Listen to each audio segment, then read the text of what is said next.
And down here in the bottom right-hand side in the red, it is Maru.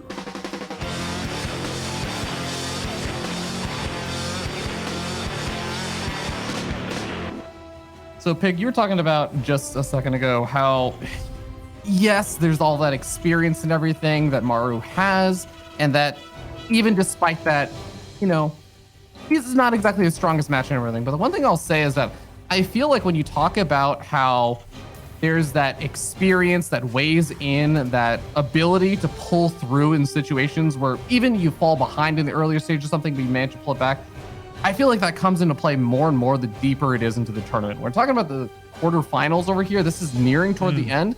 I feel like that's where that superpower comes in more so than ever, right?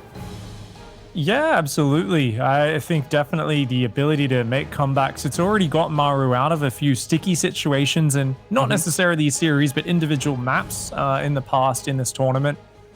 And of course, both players will be SCV scouting. Maru, though, is the one who's gone for the double gas opening. Cure wanting to go for the early command center. Yeah, command center will get scattered out over here on the low ground immediately by Maru, who pokes in, checks the high ground, sees that everything is looking pretty normal up there and down on the low ground. Is going to do a little bit of harassment, but is pretty much satisfied at this point to just go home before that Reaper pops on out, which is always the fun part. When you end up seeing like this 1-1-1 setup versus a low ground command center, Pig, do you usually think that there's one player that wants to get a bit more aggressive first? Yeah, definitely Maru, the one who will have the impetus on him to be poking, looking for an opening. Does he go for a Hellion immediately? If he does, there may be a small window to run in there, maybe pick off an SCV and then pull back before your opponent gets some units out. But a nice quick command center to follow up. So Maru's not going to be like doubling down on that or anything. And just got my eyes glued to see if the add-ons go down on the barracks or if it's a third Reaper that queues up. And in fact, a very quick depot goes down here for Maru. An interesting choice. And the reactor goes down. So yeah, it looks like he's going to be maybe even opting for a second Hellion here. Okay. Yeah, TBT can be a very stressful matchup because there's all those early game skirmishes and everything that can happen. So all these little details that Pig is talking about, they can play a bit of an impact in that early stage. But as the game goes on, you start to realize, okay, the Hellions and the Reapers aren't there to just somehow find a magically great engagement and just start snowballing. You do start moving into that kind of tank portion of the TBT, which I think can be equally stressful. Ooh, the Marines coming down, going to add more than enough firepower, but Maru does manage to take out one of them and gets the Reaper to safety with that grenade. Nice micro. Maru, of course, going to pull back, let those Reapers regenerate, the Hellion repair, and a quick medevac to follow it up. Okay, Maru wants to keep the aggression going, so a siege tank as well. Now, he may actually siege that on the low ground just below the main. Drop that, drop the Marines on the high ground, look to pick off some of these add-ons. Yeah, as we can see, a lovely little area just to the north of the minerals at the third base where you can tuck that siege tank in. So I think Maru, he wants to be aggressive here, whereas Cure going for the more classic immediate Raven production, a Cyclone to give him some flexibility, and he's just going to kind of lock things down and look for a third command center. All right, so is that immediate Raven more for just getting a better defensive position, or is there something else that you usually are trying to achieve with that? Because I know sometimes we see it get used for harassment and whatnot. Yeah, I mean, it's pure value. As it gathers energy, it's just going to be worth more and more over time. And it can be used either way. It's a very flexible unit. This siege tank coming forward at the front. Nice siege up here. And Cure with a quick pullback. Doesn't take any siege tank volleys on his units. Nice play from Cure. Cyclone also gets a lock onto one of the Reapers. Manages to take that out from a nice safe distance. Here comes that Raven looking for the auto turret, actually. Not going to be going for the interference matrix on the siege tank. Still be able to snipe off quite a few units and does get the full-on cleanup over here. Loses a few Marines in the process, but overall, I think Cure is going to be pretty happy with those trades. Yeah, that's a very clean hold, and immediately drops the third command center. Maru, of course, is Maru, and is going to try and harass with a single Reaper and a medevac to get anything done, but that's unfortunate. Man, Cure just getting the better end of every single one of those little skirmishes there. And now without the medevac, and you also have your siege tank count reset and everything, what advantage can Maru really rely on after that opening kind of flops? Well, you know, his fast hands and his good micro and, and big brain. Those are his advantages right now. He's slightly behind in everything. Not massively. A few SCVs, his third CC is a couple seconds slower. That's about the same time, actually, but his Raven's about halfway. You know, he's about half a Raven behind as well. He's going to slow down that command center again. Doesn't even get the so, you know, I think this is still a relatively even position. We're just going to see Cure kind of explode into the production in the mid game a little bit more as they both get their second and third barracks, their engineering bays. It will be the classic bio matchup, but you can see Cure's already going up to 5 barracks and is just slightly ahead in the map control, the units. So small advantages to Cure, but still a lot of chances to come back in this game for Maru. Absolutely. And I feel like of all of the matchups, TVT is definitely just one of the matchups that I think it's so positional based that there's almost always these opportunities to try and outposition your opponent, find these little openings with a lower army supply. You can take these amazingly good trades with combination of good siege tank positioning. If you have like decent upgrades on your Marines, you find that big doom drop or something. Lots of opportunities here for anyone to try and like turn any kind of tables around on their opponent. And Maru is going to be hopping for the air control, non-stop Viking production. So Maru, realizing he's a little on the back foot, says, okay, siege tanks, Vikings for days, you know? It's almost like bio, but you're more focused on the mech units and being very defensive and really pushing it to the later stages. Meanwhile, Cure used his starport to just build extra reactors to power up his Marine production as quickly as possible. So we're seeing him now go into medevac production. Cure is not looking to fight for control of the skies. He wants momentum, he wants mobility. So he's going to have a lot of Marines roaming around the map, and it's going to be on Maru to not get out positioned and to make sure he blocks drops, because Cure is going to have way higher Marine count for the next 5 minutes of this game. Oh yeah, the spotters that you were talking about are unbelievably important for making sure you don't get caught off guard. And we even have that sensor tower already getting started up there for Cure, nice and early on, really just respecting it. And there's also one for Maru. Yeah, good setup here for Maru. And this is a very sound way to play when you're behind. Just make sure you don't get out positioned at all. And good spotting of this push coming out. He's just got to make sure his tanks are in the right location. Remember, the real power here is the fact that there's 4 interference matrices. So the Ravens can just lock down 4 of Maru's siege tanks. Guess how many siege tanks Maru has, Fear Dragon? 4. So those tanks are the only thing standing between him and just getting absolutely overwhelmed by the Marines. He's got to intercept those Ravens and shoot them down before they shut down his tanks. Okay, Vikings are going to be able to get on top of some of the Ravens. There's already 1 or 2 interference matrices coming out. Using the interference matrix on Cure's Ravens prevents them from doing any more. And with that high ground position, with the anti-armor missile, Maru's going to have a very easy time defending that location. That was the scary moment that he had to survive. Those fast interference hands, Pig. matrices shut down. You did say it, Pig. Those fast hands are what Maru can rely on. And the big brain. A lot of players would have dropped auto turrets and panic. Not Maru. He realized those Ravens were the big threat. So, I mean, really impressive. And now a 4th command center is on the way here for Cure, but it's actually later than Maru. Because Maru is putting everything on the defense and cutting a lot of Marine production throughout. He's just chilling defensively. I am a little worried that his second factory is so late, because I do kind of feel like Maru needs to get more siege tanks out just to make sure he's safe. There is still a massive Marines on this map for Cure. Yeah, and we're already starting to see a bit of that siege tank count difference starting to surface. Even before that second factory started popping out additional tanks for Cure. Cure's already got a bit of a tank lead over here, so well, at least Maru needs to be very cautious in making sure not to lose any of the siege tanks in these little skirmishes or these drops that are coming on in from both the bottom left and also the top side. That's a lot of siege tanks at home here for Cure. He has just been posturing with the Marines right now, so Maru just gets the sensor tower, nothing huge there, but he's got the 4th command center going down, and Maru being so methodical. And at no point have we seen a move here from Cure to take control of the skies. So the longer it goes where you're on mass Marine, the more you go, oh, is this composition going to hit its expiry date? Like, do I need to actually swap into 3 starports and try to take control of the skies? A lot of players will feel pressure to do that. Now, Cure, he's an expert with this style. He loves mass Marines. Some people have been adding Ravens with it to try and kind of just keep busting through tank locations. but there's still something where Cure has the high damage army, but it's just not nearly as technical. He does not have the air control. Marie's looking for an opportunity to snipe off a tank. They do manage to get it and are in overwhelming numbers, sniping off the sensor tower. Now the SCVs are a bit more vulnerable. Cure is nowhere to be found. Finally, some of the Marines start coming on back. But man, Maru very, very suddenly finding this opening and just seizing the moment. Yeah, he's up on 74 SCVs, 4 bases behind this now.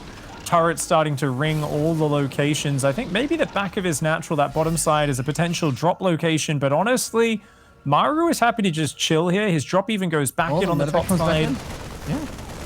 Yeah, it does end up getting deflected by the missile turret, but I feel like Cure here is like, hey, come out of the map, dude. Let's fight. Let's fight. And Maru's like, dude, why would I possibly do that? You have 86 Marines on this map. There's just no reason to.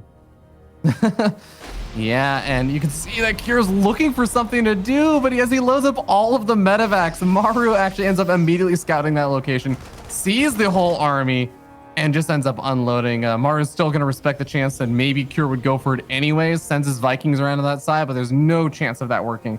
This side on the left maybe seems like it's going to be Cure's best chance to get something done if he really wants to try and force the issue, but Maru's got a lot of Marines that are positioned between those two bases and are even going to be moving forward. Maybe going to catch wind of that army.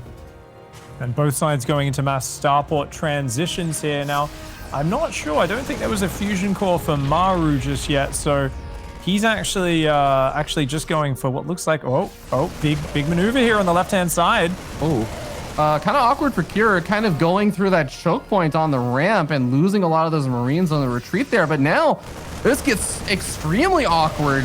Cure is very trapped right now and is now going to be dealing with a situation where a planetary fortress is going to be going down. Some SCVs end up falling. These Marines, well, for Maru, it seems like without the tanks of his own, he doesn't really want to take the fight. But, oh man, his Marines are getting so stemmed up.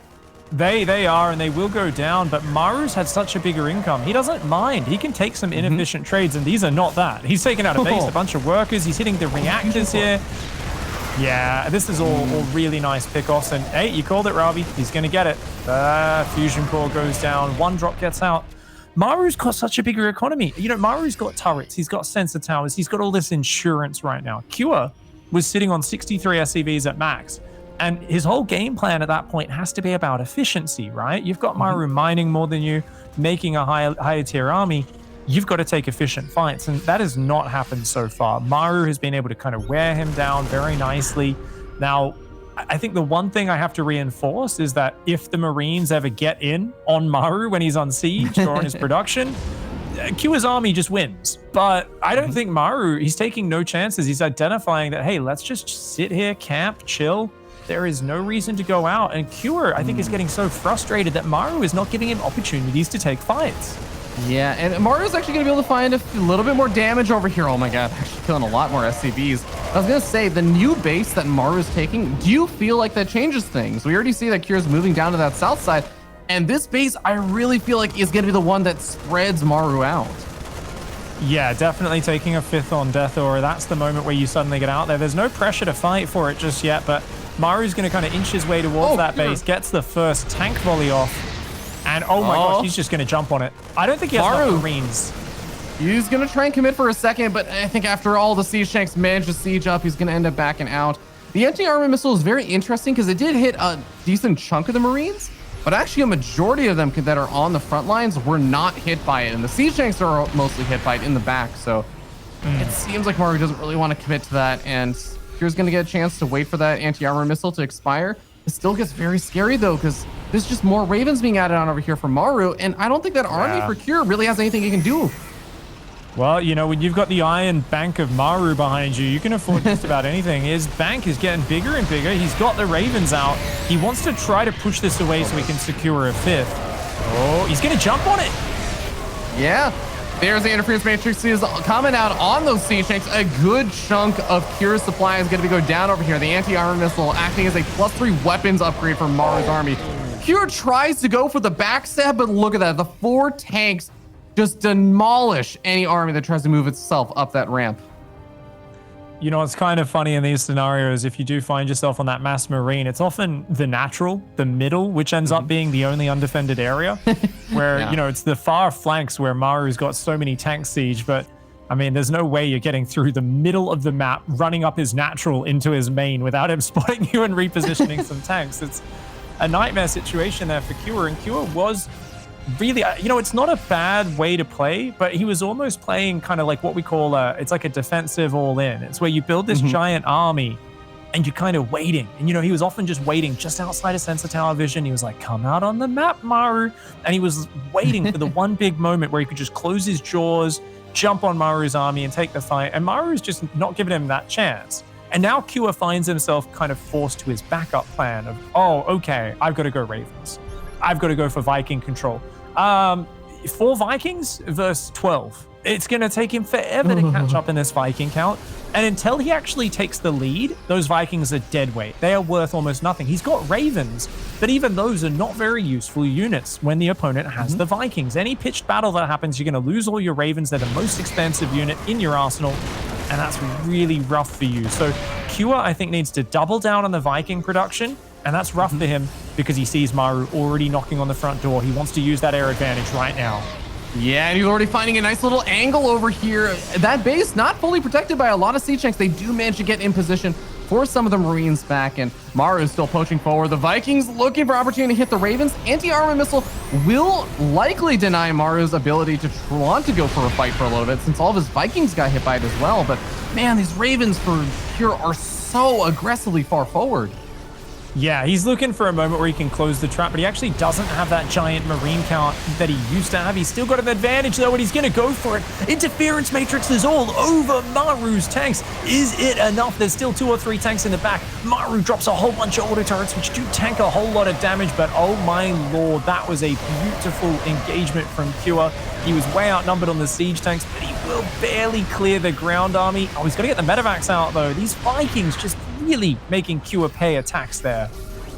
Oh man, Cure did a magnificent job given the situation, but now I have a big fear, Pig, and that's what you were talking about. The Viking count gets reset there by Cure, or for Cure, because he landed them to try and get the final cleanup on that push. Maru had moved out a lot of his Vikings, had 10 already made, and now 4 battlecruisers are about to pop out. There is not really that much of an answer to that now. Not at all. We've got the 1-1 upgrades going to finish on them as well. And Maru will work his way towards 2-2. Yeah, this is... when your defense is an offense. Yeah, that is not going to live for very long, I don't think. The siege tank going to work on that. Cure, once again, I mean, he's looking for that natural. I was talking about how that's kind of, funnily enough, often the weak spot. But Maru is just locked down, dude. He's playing such a slow, methodical style. And, I mean, 3-3 Marines can kind of kill 1-1 battle cruisers, but it's going to be a bit awkward. And, of course, rapid reignition system. So, you know, medevac boost upgrade, very important for this scenario. Good to see Maru, you know, dotting his I's, crossing his T's. Yeah, getting the final finishes over here. And these Marines going to maybe be dying unnecessarily, but they do finally stem up and kill off the He actually catches the BCs. Yeah. Oh, okay. Nice.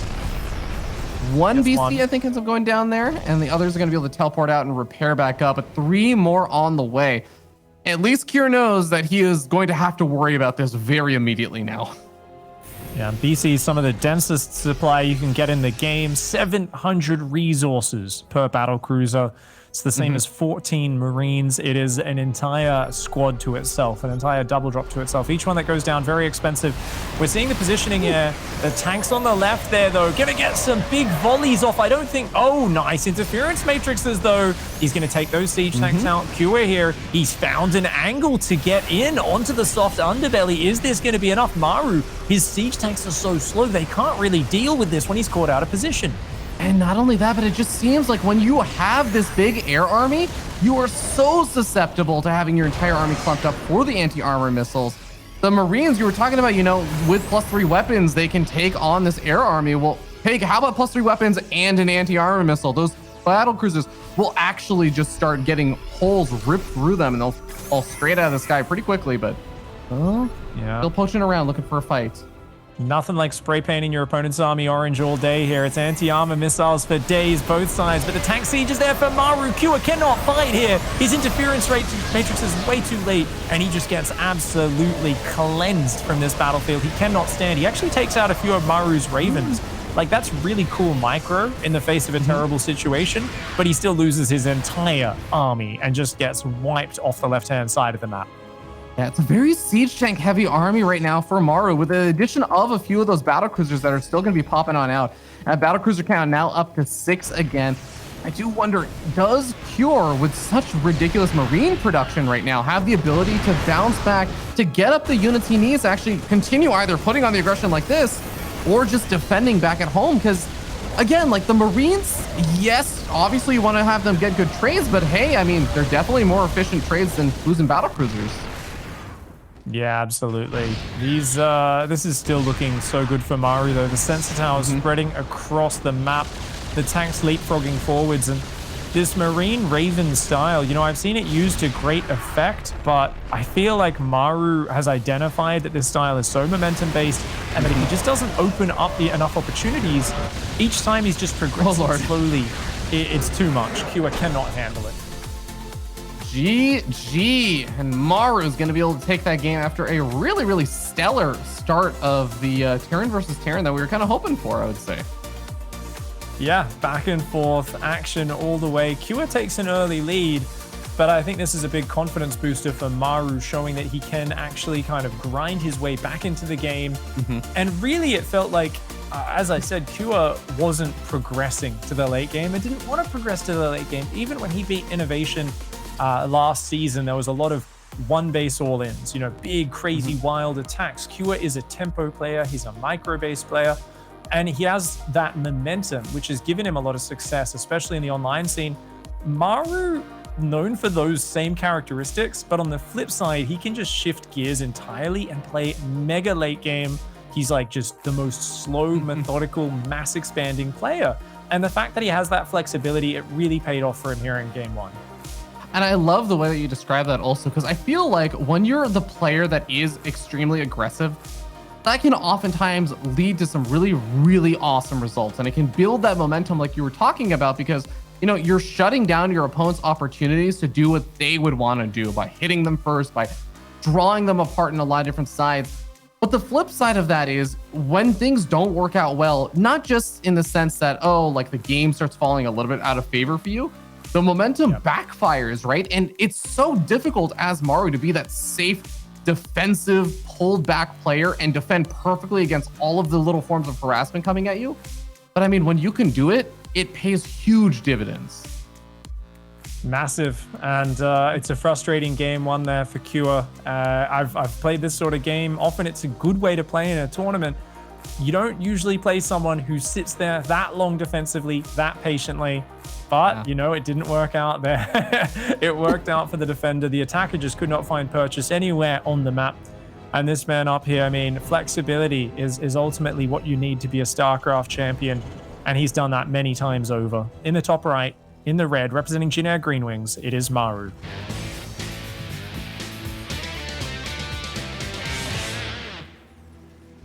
And down here on the bottom left-hand side of the map, the blue Terran player who's going to try and mix up his aggression with something even earlier is going to be that blue Terran player, Cure.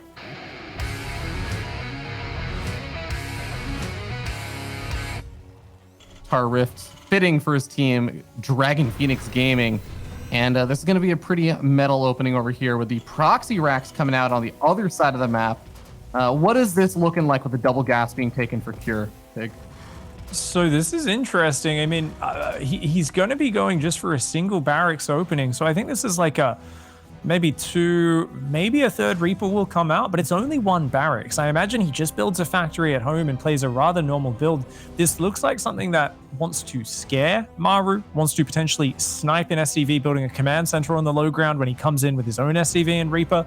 I don't think it's going to get much more done than that, and I don't think it's aiming to. So Kua just wants to get a bit of momentum and throw Maru off with this. All right. Well, as Maru moves across the map with that first scouting SCV, just like he did in game 1, he is going to start to realize, wait a second, you don't actually have your stuff back at home. Your factory's over at the front, but usually your barracks is pretty close by too. And even just that alone is enough for Maru to realize probably what he's going to be up against. And Kier's going to pull back that SCV for now after scouting out that this wasn't some kind of fast one racks expansion play from Maru. And we'll see how things shape out with a micro. Definitely hoping, of course, for the fast expand on the low ground was Cure, but not going to find it there. And there's been even 3 CC openings kind of mixed into play as Terran versus Terran lately. I think if Maru pulls one of those out, he's an absolute madman. It was, you know, I keep mentioning that Innovation Cure series because it was such a big win for Cure in recent TVT history. But the Game 5 victory there was Innovation, you know, playing incredibly greedy with a 3cc opening and Cure getting caught out. So I think Cure here, he's always one who wants to keep that aggression going, and I feel like he has more, you know, expertise and repetitions in these situations than a lot of other Terrans, where he knows how to just kind of keep pushing those advantages and really throw, you know, his opponent behind from the early stages. Remember, he was a few SCVs ahead in that last game, about half a Raven production ahead. It's just, is he going to be able to do something with it later on as the game progresses? That's what I'm looking at, as Eternal Empire tends to go late game almost always. Yeah, and it does seem like Fury, like you said, is going to try and put on some of that early aggression, and we'll see if it turns into anything that he can make use of. But Magfield Accelerator coming out, they're going to be that upgrade for the Cyclones to do a good bit extra damage to his opponent. And usually when we see these kind of builds, you really, really do have this little window that you're trying to take full advantage of that Cyclone enhanced damage before the siege tank count gets too big. So I really, really want to see. I love actually watching this style and this kind of opening, even though I feel like it actually oftentimes doesn't seem like it works out that well. Yeah, I mean, Cyclones are the most fragile unit in the game. They do such high damage though, right? So it creates a very odd scenario, and 2 Cyclones with Magfield, a third one will rally across as well. It's got the potential to do some good damage. Obviously, the barracks wants to survive though. It's already taken so much damage, and if it gets below 333 hit points, it's 2 hit points off burning. It is 2 hit points off burning right now. Oh, such a crucial thing that 25% of its hit points have to survive. Is going back in to try and get that high ground vision, and is going to be able to get a lock on. Ooh, onto one of the Hellions over here. Does get the snag off. The Siege Tank sieging up on that ramp is being very, very cautious, but Cyclone's going to get the barracks down to burning. It does have a timer on its hit points now. Yeah, it's not going to be able to hang out here forever, and almost tries to bait Maru too far forward on the ledge. I love this maneuver here. He's actually going to protect the tank though, because the Reaper could run in the front and he could just triple or double mag, lock onto the tank and take it down. He's going to try to jump up here, is Cure. It's nice pressure. It's not really achieving any direct damage though, so he's going to just build a 3rd command center on location behind this and say, okie doke, I got to do something to keep my economy rolling. But Maru sneaks a Reaper out, a fantastic move. He's going to stop that 3rd command center. Yeah, nothing back at home, and this is that awkward moment where you say, okay, all right, well, a few Cyclones actually are rallying on forward, so we'll be able to deal with that pretty quickly and start that back command center back on up. But this is that point that we were talking about where the siege tank count is really starting to build up, and there's a frontline buffer over there to keep them alive as well. You got to find value with the Cyclones, and you still can, especially when it comes to things like sniping off the Ravens of your opponent and finding those little bits and pieces of damage whenever your opponent's vulnerable. But like you said, they're kind of the glass cannons. They don't exactly survive very long when it comes to the big fights and direct engagements. Yeah, and right now it's this dicey thing where Cure wants information. He'd love to poke forward, but it only takes 2 tank shots to kill a Cyclone. So Maru is just like slowly inching the siege tanks forward. He's not exposing anything to get picked. Oh no. Bad CC placement for Maru. Cure recognizing this is a very common area, and he gets a snipe on the almost complete 3rd CC. That was so cool. Oh, that is going to be so tilt-inducing there for Maru, because 4 Cyclones with Magfield Accelerator annihilate buildings that are, you know, like big command centers and everything. They go down so quickly. You have like maybe 7 seconds. Cyclones are also going to be able to find a lock onto the siege tank on the high ground and on the low ground. Suddenly, that push out that Maru was trying to do does have to retreat back. He manages to snag one of the Cyclones, but he's going to end up losing another tank there in the process. And that's it. They've paid off. If this didn't happen, it would be really rough for Cure, but he manages to get it. Wow, and that was well worth it now. Suddenly the Ravens have used a bunch of their energy. The tank count's low. He's got 5 Cyclones, 3 tanks. His 3rd command center's up and mining. Cure here, just expertly navigating this part of the game.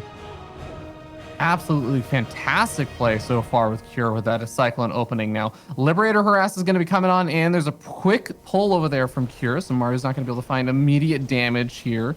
And remember, when you have a bunch of Cyclones, I think that you usually have a decent way to respond to any Liberator Harassment, but even has the Viking out and should be able to guarantee the pushback on that Liberator.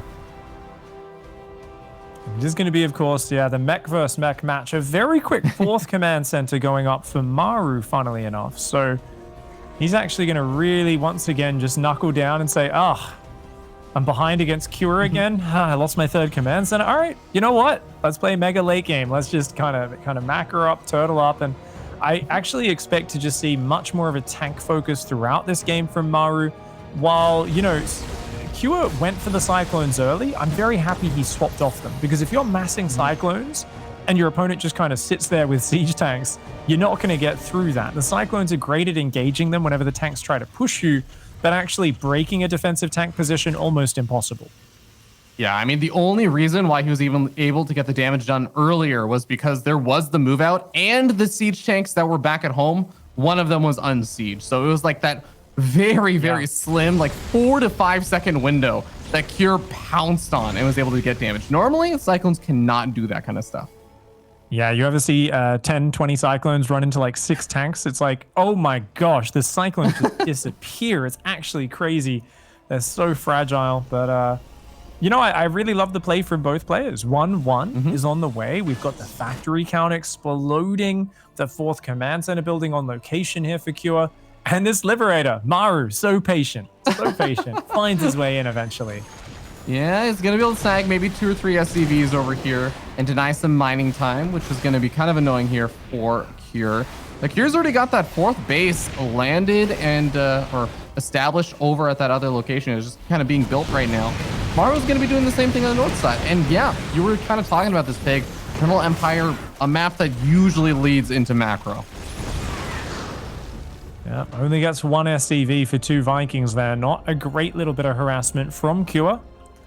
And both sides going to build up. Now, it really is just such an interesting type of mech versus mech, Terran versus Terran that we see in 2020, where you can suddenly, after the armies trade, see both players just exploding into Cyclone production. Because if you ever do get in there, you can pick off planetaries like they're nothing. You can pick off, just about anything so quickly with Cyclones.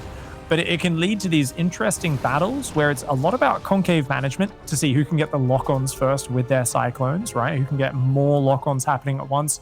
And as we've mentioned and really highlighted, if they ever overextend into tanks, the Cyclones can disappear very quickly.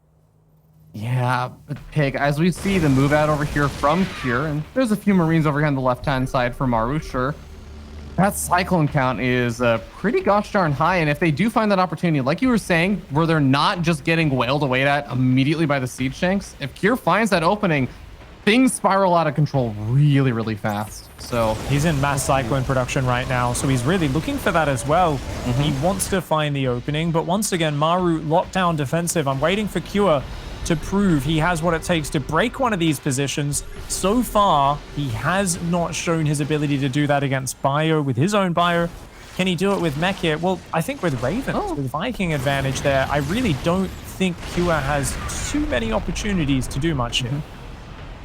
Yeah, and I mean, if you can't really break your opponent with this, and you're just been pumping out nonstop Cyclones, what's the game plan? What's the transition point? Do you just kind of say, well, eventually you have to swap down a bunch of starports and try and move into battle cruisers or something? Like, what's kind of the transition? Yeah, I feel like that's what we've got to see here, and we do indeed, as you mentioned it, 2 starports and a fusion core go down. You can try to go range liberators.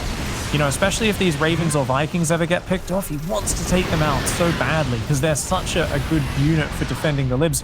It's a good siege location. Cure is putting on the pressure, and look at this. The lib navigates around the natural, and hey, he's actually getting some very nice damage right now. Cure here just pure ground with a few libs for harass.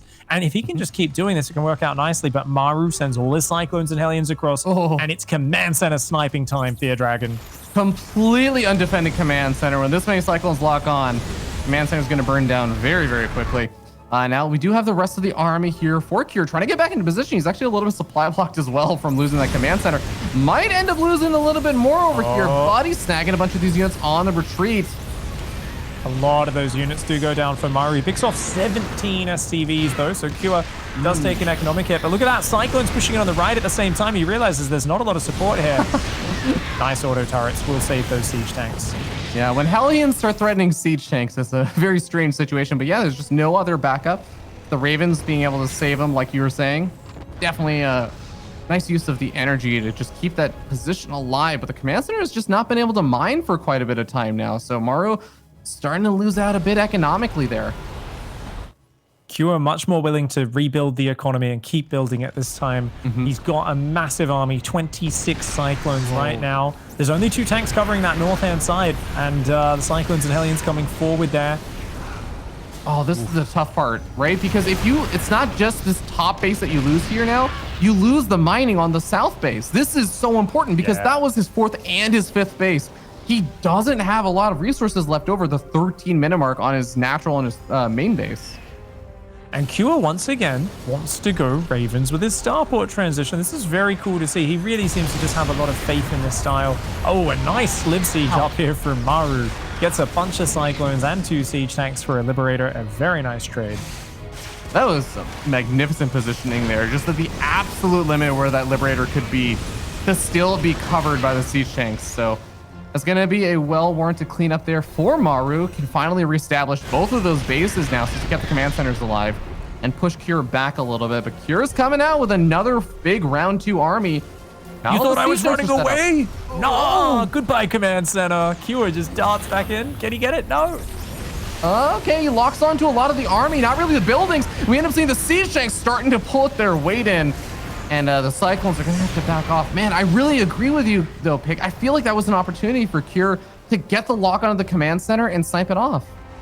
Yeah, it does take a decent trade, though, and he's still got the extra mining and the extra income. So I think he just doesn't want to risk losing his whole army by wasting all of his lock-ons on a command center and then losing 10 Cyclones on the way out. So fair enough, you know. I like the dicey decisions. I like the ones where you just YOLO it, but Q is playing a little bit more careful here.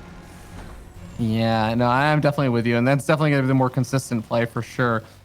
3 Ravens coming out at a time back at home for Cure to try and get up a few more of his own kind of anti-armor missiles, interference matrix. Actually, anti-armor missile does not help at all with the Cyclone damage, does it, right? It doesn't. No, it is spell damage, essentially. It's like a set amount locked on. Of course, 400 to unarmored and 800 to armored over 14 seconds with that mag field upgrade. So it is an insane amount of damage. Oh, I'm gonna find some of the siege tanks on siege for a second here. Maru manages to get enough of the tanks siege up in time. Only loses a Viking or so there. Gonna be able to force this back. I mean, that is just, again, the power of the siege tanks in these positions.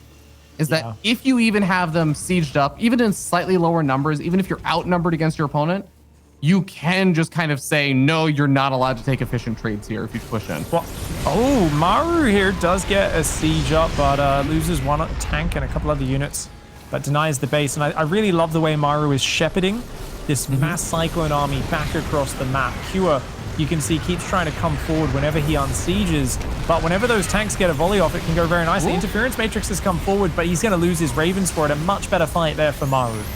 Oh, yeah, Maru's going to be so much happier with those trades. And Interference Matrix does play a little bit of an effect, but at the end of the day, this eventually ends up expiring, gets a lot of those Cyclones pushed back, and now it's not just shepherding Cure back to his side of the map. At this point, Maru is getting closer and closer to actually denying some of the bases here of Cure. Well, there's actually a whole bunch on the top side that's undefended, and I really wish we'd seen Cure split his army in half and send it up there earlier. He's realizing now, hey, wait a second, you can't have such a big army on the bottom right and be defending the top. So he's finally using that mobility, but I think it might be just a little bit late, actually. I mean, he's going to get a few command centers up here, so not bad pickoffs to start for Cure, but he loses a planetary on the bottom at the same time. Well, okay, there's going to be 2 command centers that go down and denial of the mining on the low ground if you can keep this position. But I think as the siege tanks start resieging on that top side, it's going to be difficult. In the meanwhile, Maru still making progress over here. Planetary Fortress is going to be sniped off from out of range. We're going to see these siege tanks decide to pack up and go home. I don't know if Kira's going to let them do that easily, though. Yeah, Hellbat's actually morphing, but that's a bit of an odd choice. Those Hellbats very tanky, but they're not actually going to be able to get close the distance and deal damage. Nice catches Maru's reinforcement there. So Maru, he'd love to save this island of siege tanks. The danger, of course, is them all getting shut down with interference matrix and cyclones jumping on top of them. But right now, Q has said, oh, this is too awkward a situation. Let's think about branching to the left. He's kind of umming and ahhing a little bit, but this base down here is actually in the open. Maru would love to get on top of that. There's so many SCVs exposed, but the Ravens are going to go forward. Yeah, he's going to come in from that left-hand side, leaves the top army alone, and doesn't actually end up collapsing on the army. In the meanwhile, Maru is still trading with a bunch of these siege tanks. He kills off the bottom right-hand base, and yeah, he's going to actually keep most of the Cyclones and the Hellions alive as well. This is actually not that bad of a trade for Maru. Yeah, he's trading more efficiently throughout this game by just a little bit, but you know, Q is also doing nice things with the Ravens, and he has himself swapped into a lot more siege tanks. I wonder who is the kind of more practiced in this, and this move on the left for Maru. I mean, he's just kept Q so busy on this bottom right, and one more command center snipe is going to be huge here for Maru. Oh, it's so undefended too, because Cure is so focused on killing this one last siege tank and a few of those Cyclones. And that means that this base is going to go down without even the slightest hint of a fight. You can tell Q is much more comfortable with the heavy Cyclone army. Maru a little bit more practiced with the heavier siege tank style. And as the Cyclone reproduction restarts en masse for Q, I think he's going to maybe have an opportunity. But look at this. Maru now is the one with all the mobility, and he's not giving Q any time. Q is letting himself get pushed too back. He's just not mobile enough, and he's not leaving these tanks covering his expansions. Oh, the SCV repair is not enough against that much Cyclone DPS. The command center goes down. Q at this point is just stumbling and fumbling right now in terms of trying to find the economy to reproduce the army units that are being lost. There are so many Ravens here, though, that Interference Matrix is going to be able to cast some of these siege tanks. This is maybe the moment that Kier has to make use of all of those Ravens, find the Interference Matrices on the siege tanks, and just start going for a big push. Got to siege those tanks. Does start to siege one of them. The other tank's slightly low to siege there. Lets Maru get a bit more lock-ons than maybe he should have. And once again, Maru, he's so quick to branch off. Every time it gets static on one side because of its siege tank standoff, his Cyclones and Hellions dart to the other side. And now we do see Q is starting to spread his siege tanks a little bit better, but I think Maru might just bust his way through. 2 siege tanks, not enough to scare Maru off this.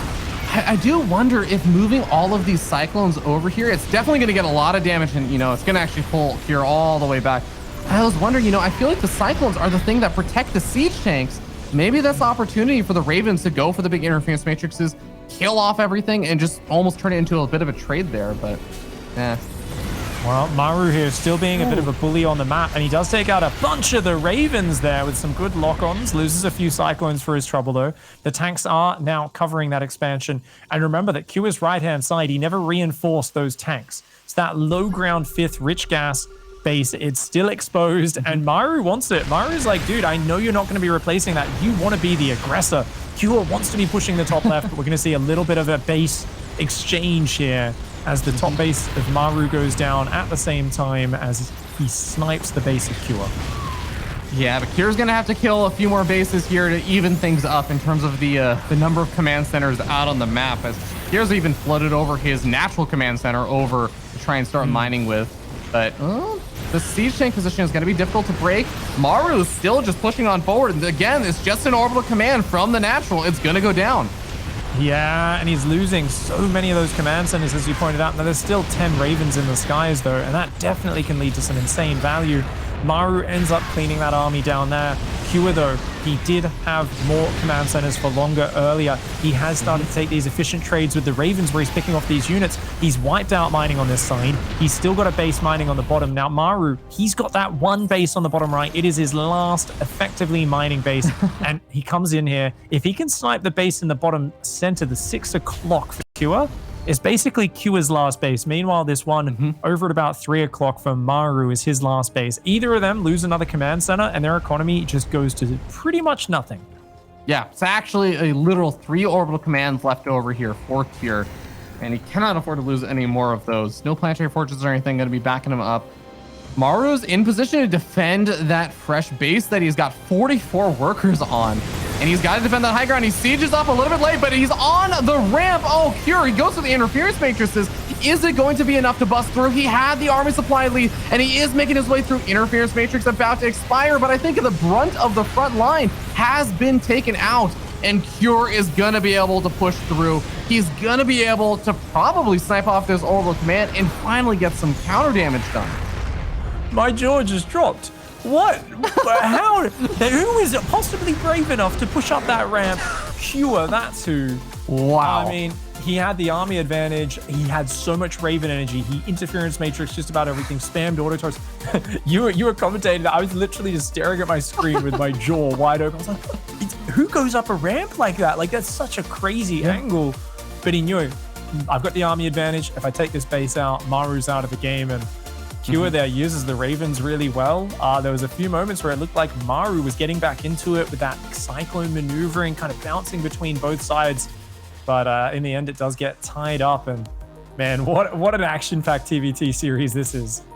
Yeah, truly. I mean, and I really do feel like even though there were definitely things that I felt like Maru was, or we were talking about Maru doing really, really well that last game, it was pretty back and forth. There were definitely points in time where you could say like, yes, Maru has this advantage, but here is maintaining this other lead and is finding little opportunities to try and exploit that. I feel like that last game is what I'm really have been hoping that this TVT will turn into, and we're definitely getting it. It's being delivered right now and showcasing that Kier really is a top contender right now.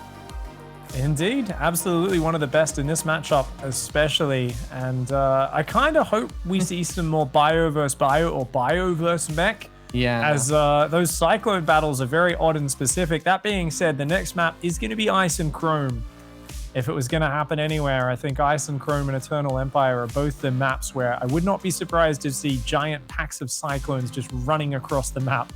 So we're going to have to see exactly what goes on and how these players play it out. I mean, I just can't stop thinking about that snipe on the 3rd command center from the low ground with those first 4 Cyclones. That was so cool, man. That was massive. I actually feel like, you know, as much as I was talking about how TVT and bio versus bio can be very stressful pig with tanks and Marines and medevacs and Vikings and that kind of dance that happens in positional play, Cyclones just actually give me a heart attack because everything just happens instantly. You're out of position, boom, your command center's gone. It is one of the most high octane and scary situations in StarCraft 2. And we're going to see if we see it again. Down here in the bottom left-hand side, he's tied up the series 1 each. Representing Dragon Phoenix Gaming, it is Cure.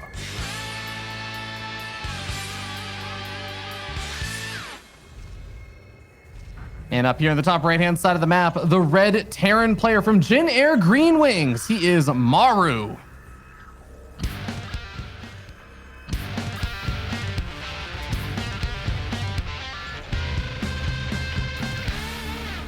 Even the guitarist was starstruck there, kind of started and stopped a little bit, realized he was playing for the greatest Terran of all time. No kidding, man. Maru, I mean, I know that I feel like he's not really brought up in the discussions as like GOAT or anything, but he is seriously just one of the long-standing Terran players you can always just rely on, where you kind of say, not necessarily rely on him to be the absolute best player at any given moment, but he's always relevant, it feels like. He's always someone that you're like, talking about really good Terran players, like, well, Maru's probably one of the best still at pretty much the past 6-7 years or something. Yeah, I mean, honestly, he I think won his first finals back in like 2015 or something, or 2014. Like when Maru won his first finals, I think he probably still wasn't tall enough to ride most of the roller coasters at like theme parks. Like this kid has just been around for such a long time from such a young age. Yeah, you go back. I mean, if anyone wants to see, just look up, you know, Maru in like GSL 2010 or 2011, and you see this this young kind of 12, 13-year-old boy at the time. Might have even using been a booster 11. seat. It was just, yeah. I think he may have been 12. I say 12 because I think one of the records for youngest GM player until recently was 12 years old, I think. But I think it got broken. Well, by GM wasn't out before. back then, so. Oh, that's true. Yeah. No Grandmaster League back in those days, but back when we had bit of a Copper Reaper League? dance going on here. Oh yeah, the Copper League, and of course the Wood League, which I believe was imagined by people, but nonetheless, both players expanding here. 2 Reapers and a Hellion on each side. I wonder if one of them chooses to get more aggressive. Looking at this series, you know, Cure staying at home, other than his first Reaper poking around for a whole 3 minutes. This is, damn. You know, Cure's been so Cure, what's wrong? All game. I'm like, whoa, he's choosing to sit at home. He's like, he's waiting for the 3rd Reaper. No, just playing a bit more defensive for a change, and you know, I quite like it. I think it's a good way to play. Maru did invest in the 2nd Hellion, but with the Widow Mine there to help defend, Cure is unbreakable. Yeah, and you can already see that Maru is kind of saying, like, where are your units? He's very slowly kind of moving out over here with his units as he pokes forward, stops, moves forward a little bit further, stops. There's and now a Hellion finally, trap. Oh, yeah. He's on top of that little Widow Mine. The Hellion's like, oh, no, I'm out in the open. Oh. Nice. Bada bing, bada boom. Yeah, good micro there from Maru, making sure he doesn't take any additional damage or splash damage on any of his other units, which would force him to immediately just retreat over there, but still just not finding any damage. He's going to have to retreat on home. And Cure doing a nice job on the defensive this time. So there's going to be a Banshee for Cure there. Just one Cloakless Banshee. A really good unit to poke in and just make sure your opponent keeps their Cyclone at home, that sort of stuff. And a very quick 3rd command center for Cure. So he's actually delaying his siege tank production and saying, you know what? I'm really shifting gears. I've been so aggressive all series. Time for me to just take up the stance of the defender. I really like the fact that Q is changing things up here in game 3. Yeah, and I also like that he's still going to be somewhat aggressive on the map. Like, he's going to be aggressive with small groups of units, which is what Maru has been doing this whole series, right? Maru in game 1, constantly sending those individual 1 to 2 medevac drops or little groups of Marines, but staying very defensive back at home with the main army. And Cure was out on the map with the main army being aggressive. This game, I mean, Banshee harassment, or if we end up seeing little drops here and there, that's going to be almost the way that Maru was playing before. And I'm so happy to see the kind of role reversal for game number 3. Indeed, the Banshee comes in and is just going to pick off a bit of mining time, 1 SCV on the refinery, and knows, of course, that the Cyclone will be there in no time. Has to get the hell out of there. Not that much dead space on the edge of this map, so you can see Maru's really hunting for it, seeing if he can catch it. And in fact, is he going to keep chasing with that Cyclone? It would be really funny if he goes to like the very bottom right corner and meets the Banshee there, but Q are being very careful, very safe. Tanks, Ravens, Marines on the way behind this. 2nd and 3rd barracks now going down for Maru, so he's definitely going to be playing behind this. Yeah, and that is always a sight to behold and a very fun one. Reaper's going to dart on in over here, and ooh, they get actually a scout out here right as the barracks are being constructed for Cure. So Maru's going to scout that and say, all right, we're both going bio. I'm okay with that.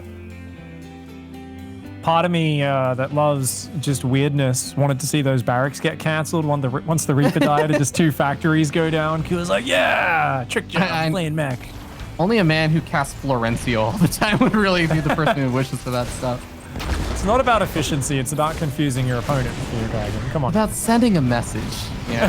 No, I'm the right person to sympathize with that on, so.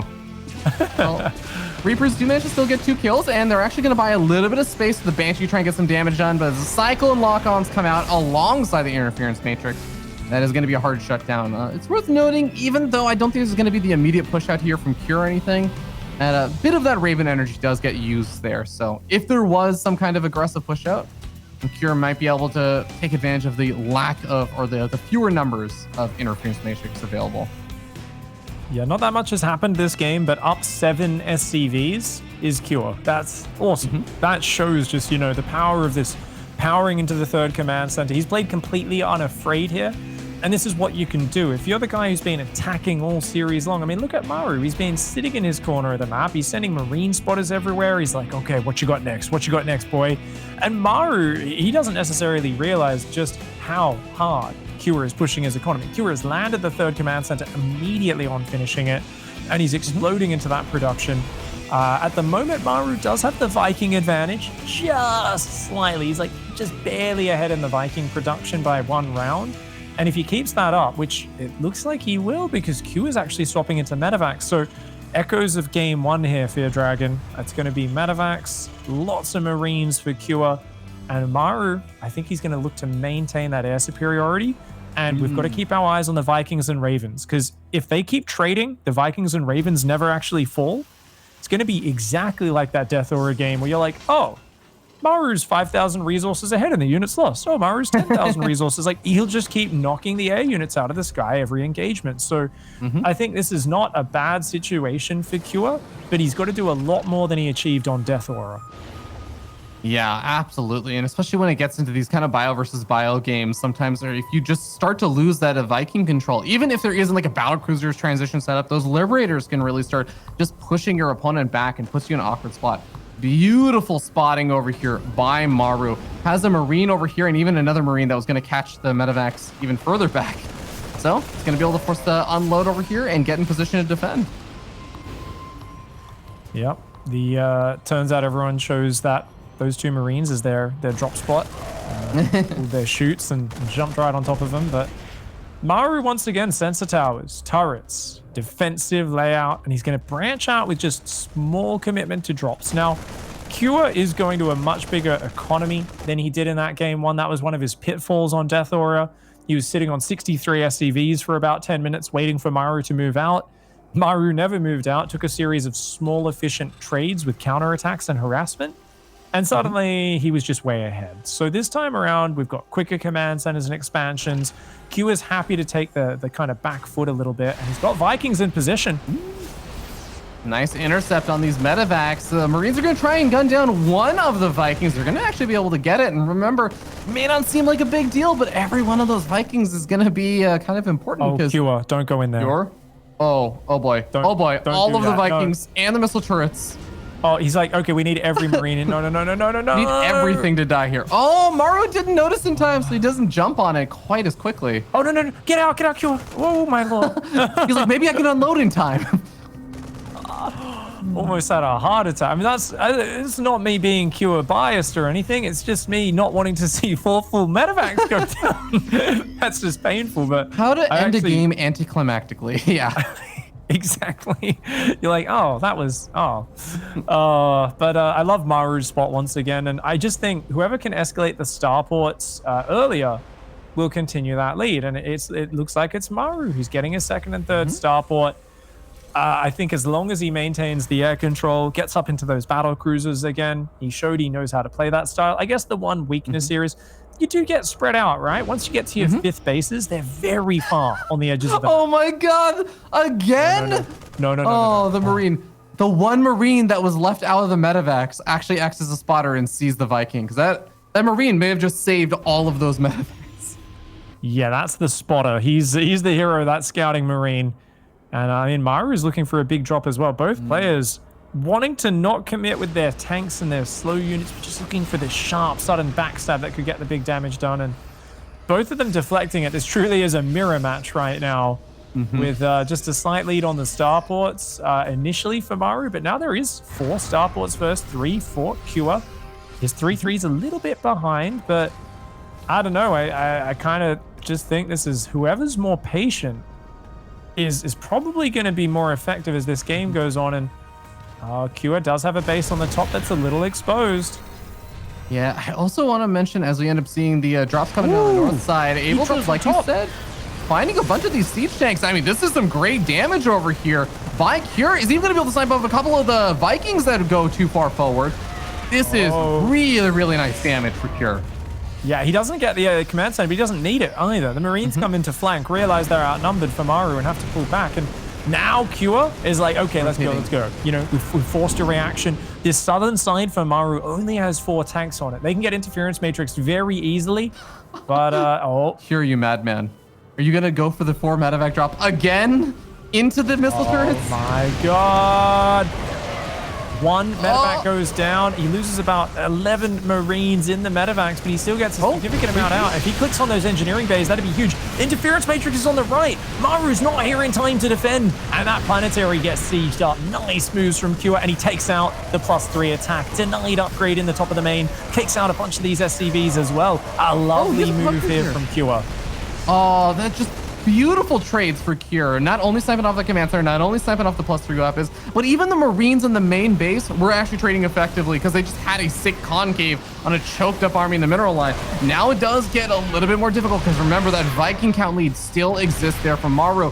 And Maru's lost economy, he's lost upgrades, but those are things that eventually have an impact. Right now, the army supply is still very similar, and that Viking lead is going to give Maru the definitive edge in the air gate, or the air spotting. Yeah, still has that the new fourth, I should say, going up in the top does Maru. And Cure here, he's maintaining this position for now, happy to just kind of chill, inch his siege tanks forward little by little. I think he should keep looking for movement. I want to see him rotate to the left, but load up some drops and hit the back of the natural. I think he's opened up an angle here behind Maru's natural where he could drop along the bottom right edge of the map while moving up to threaten the top left. But as you mentioned, there's still a gigantic army out for Maru. And right now, he's actually got the Marine advantage, but he's down 5 siege tanks. So Cure here, he's actually got more tanks, but remember, Viking advantage still goes to Maru. Yeah, one other thing I did want to mention is that because you were talking about the starport transition and everything, and having that air superiority is great for Maru. He didn't actually drop down the fusion core, I don't think, at any point. So he's just been I'm adding on a few more Ravens. The natural. Whoa. Oh no, oh my lord, he's got to siege his tanks, does Cure. His tanks are mostly out of position. Oh man, this is a crazy push from Maru. Yeah, that is not going to work out so well for Maru. The anti-armor missile allowing those Marines to get a lot more damage done. The siege tanks do get sieged up in time to start doing some big AoE splash damage as well. Now Maru has dropped a lot of supply pig, and I think that might be the signal here for Cure to deny this base once again.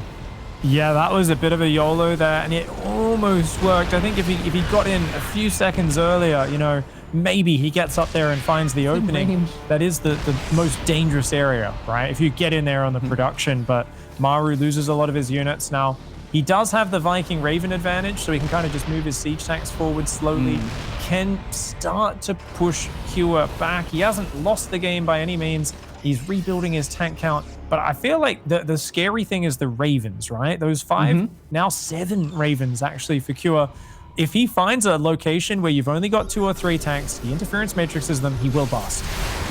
And he's going to try and go for it. He gets the interference matrix off on 3 of the tanks on the north side. The anti-armor missile does splash down on Cure's army, though. The Marines are still in high enough numbers. They manage to get in on top of those tanks. And down goes the army of Maru defending this location. And if those Marines are able to get backed up by the siege tanks inching forward just a little bit further, they will be able to deny the space. He's just going to dive forward, and he cuts off both of these northern bases in one move. Good Liberator counter here from Maru. He's going to take out a bunch of those siege tanks and Ravens, but he's taking just massive economic damage. I mean, this is not recoverable if he loses both of these bases.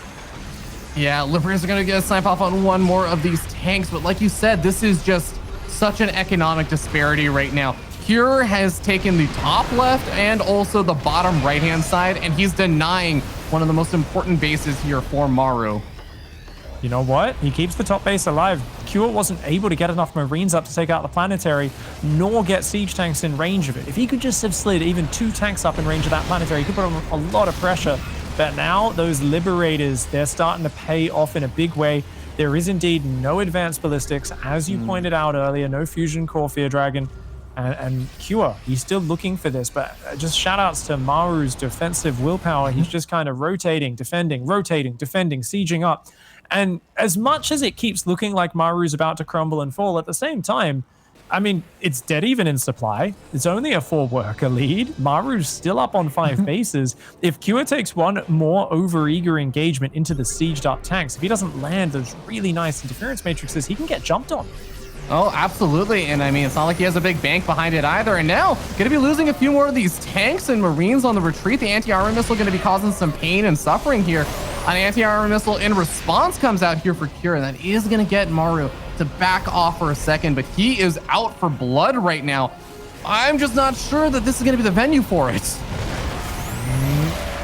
Remember, he's got that advantage. Anytime he's just pushing Kua back up against the wall, Kua doesn't really have a lot of play. Look at this. He's like, oh, I've got to actually run by. And whenever he splits his army off like that, Maru realizes, wait, I can maybe just jump forward on this. So this is a really dangerous position. Kua has to threaten the counterattack because he cannot deal with the air control. Anytime Maru's got him pressed up against the wall like this, good for Maru. At home, though, wait, whoa. Maru left nothing at home. Absolutely crazy play from Maru. He's going to get punished big time. Maru did not make any more command centers behind this. He didn't start expanding to other locations. And now losing that orbital command in the blink of an eye, it seems like Kure is going to have to make a decision. Does he try to go for the top base and potentially sacrifice his army over here? Or is he going to try and go for the retreat? It looks like he's going to go up to the top left and avoid that planetary fortress for now. All right, he's going to try and siege some tanks, and he's going to try and just turn and fight with the Marines. The interference matrixes and auto turrets going down, actually tanking a ton of damage. That was a really nice fight from Kure. And he uses the tanks. Yes, they get sniped. Yes, he'll lose the command center, but that could have gone a lot worse for him. He takes out a bunch of Maru's Marines, gets most of his own Marines out of there. He's still looking for a bit of an engage, but I don't know if Kure has the numbers. I think that is going to be the big problem here, right? It's Kure getting enough up in position, but he's going for another counterattack. And oh, if this bottom right-hand base goes down, there's actually only one mining base left over for Maru. He needs to get over here in time to defend. He's taken out a lot of the Marines as they try and make their way up the ramp. It's not like there's medevacs or anything to back them up anymore. The Vikings have taken care of that. And interference matrix is going to shut down the tanks. Big tank volleys went down there for Maru before his tanks were spotted. Weakened that push, and Kure, of course, trying to distract in the north, push through the middle, but he does get deflected, and it's reset once again. Kure keeps trying to take Maru's bases. He says, look, I know you're being maybe a little bit more efficient. Whoa. Kure, you madman. Absolute madman. He doesn't have energy for interference matrix. That was a wild move. I think he thought he had more Raven energy than he did. Oh, he caught the siege tanks unsieged, but there were just so many of them. The Marines were still able to buffer long enough to get that siege up as well. Now we have a situation where Maru is once again leading up a bit in that army supply, is looking for an opportunity. And the Viking count growing so much over here for Kure, maybe he feels like he can do something. He's got 11 Vikings to 5. He's finally going to be able to siege some air superiority. And that He's only got one tank. Oh, the problem, though, only one siege tank on the ground. I mean, it's going to give him efficiency. He's got to hang on, though. I think he's doing a great job with it, Fear Dragon. I think he's just got to buy time. Right now, he's only got one tank covering them, and Maru realizing this, he's just going to start to bully his way forward. Okay, the Vikings are actually finding some of the Ravens on the north side while the Marines are taking out some of the Vikings. And it's just about this defensive position like you were talking about. Then there are another 2 tanks that did manage to make their way out, but interference matrix comes out. The Ravens stayed alive long enough to do their job. Now the siege up comes in a brutal position. The orbital commands and even a lot of the starports are right in the line of fire here from Maru. Wow, that is rough. I think Kure's got to go across the map. I don't think he can just stand his ground now. I mean, he's obviously got the Viking superiority, which seems good. Is it going to be... Oh, the hot pickup into the main base. But he does pull back. He says, nah. Too many Ravens and Vikings. Too dangerous. He's just going to siege it from the low ground and start taking out the production. And, this is so unfortunate for Kure. He finally gets air control 20 minutes into this game. But it's too late because he doesn't have the tanks. His Marines come forward. Interference matrix is on everything. And, oh, my Lord. 80 Marines just come down. A rampage of Marines cascading down from the north. There's still 4 more tanks in the back. Can Maru hold on to this position? Maru losing so many of these Marines. And once the Marines are gone, the tanks are off on their own. Kure is going to get a cleanup, but he loses a lot in the process. The army supplies are actually nearly dead even. The worker supplies are even. The one thing I'll say is that Maru doesn't have a plethora of command centers. He's starting to float a few more over. But I mean, one of those was his main orbital command that floated down to another base. He needs to get these bases up and mining and defend against anything that Kure might throw at him in the next minute or 2. BM turret in the bottom of the map. Command center floats down on the bottom right there for Maru. Sees the turret and goes, what? So a nice move there by Kure. Anything he can do to block them off. I mean, that 6 o'clock base for Kure is just paying off in dividends. You know, massive investment for Kure, getting out so far on the map early. But he's reaping the rewards. He's got more expansions out there. He does have a slight income lead. I mean, he's just dropped a mule hammer, so it's actually a massive income lead right now. But it's a good position, I think, in terms of economy for Cure. It's still a very Raven Marine focused force, but he's now built his siege tank count up, 5 tanks versus 4. Yeah, and I mean, just you were talking about like the mule hammer and everything. It's worth noting Cure on 8 orbital commands versus just 3 for Maru, and that's because he was up against a Viking minority. But here we go, big concave over here for Maru. He gets covered by the anti-armor missiles. Both armies going to be covered in orange, but it does seem like Cure has a lot more Marines still left alive at the end of the fight.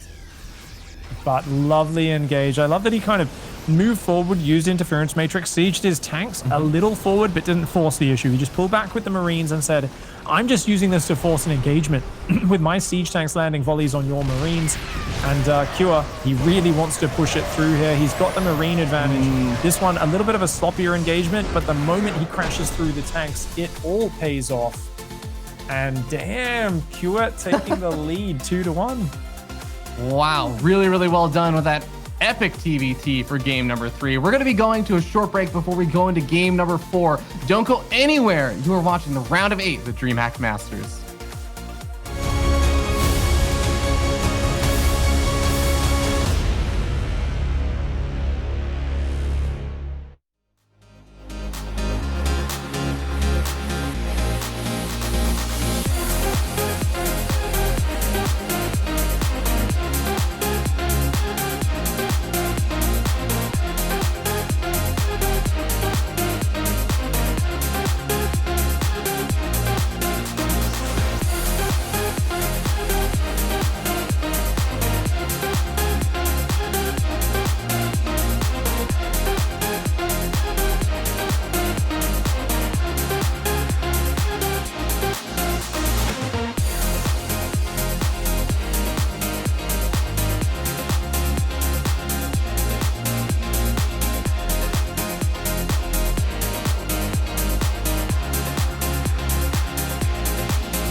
The TVT that just keeps giving is about to resume.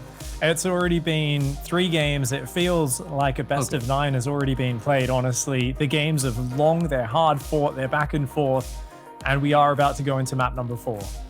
Yeah, we're definitely getting our value from this pig. I mean, of course, other set of commentators early today, they got their good old reverse sweep and everything from Rainer. I feel like this is our reward. This is our great old reward for coming on today, and that is a really, really fantastic TVT with a good amount of diversity too. Like obviously game 1 had some nice little back and forth. Game 2, the Cyclone styles and everything coming on out. Game 3 going back into that good old just straight up Marine tank, medevac, Viking, Raven kind of battle.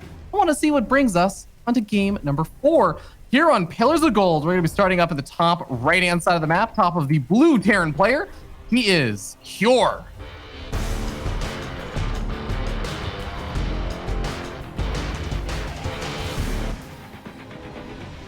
And facing off against him up here in the bottom left-hand side of the map, already sending 2 SCVs across the map for a double 14 proxy racks. It's Maru.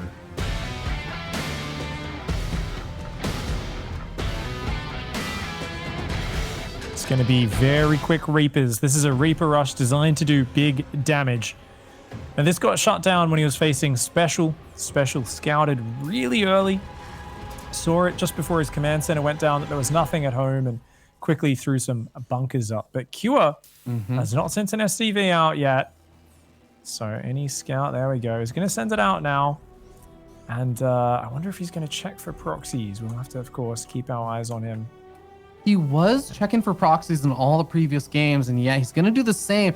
But Pig, I've got to say, this barracks location is pretty far out there. I feel like this is one that's going to, even if you do scout in that location eventually, it's going to take a while to get there. Oh, yeah. He has actually queued up the SCV, so he will go and spot this, thankfully. And I wonder, does the command center start? He's going to see it just in time. So he won't start the command center, and he needs to start a bunker up immediately on that high ground. I mean, I guess you could pull some SCVs as well to try and hold off the initial 2 Reapers. Now, because it was a gas first, he does have a quick factory behind it, so he will be getting a Hellion out to join in and help hold on very quickly. Yeah, the bunker's going to get started up, like you said, on actually just that south side over there to prevent the Reapers from just hopping up that easy cliff and make it a little bit less likely they'd want to go around the short path. Instead, if they want to actually try and move up safely, they have to go all the way around up to the natural and then jump in from the north side, where actually there's even another bunker on the north side of that base. So Kira's really, really trying to cover all the angles.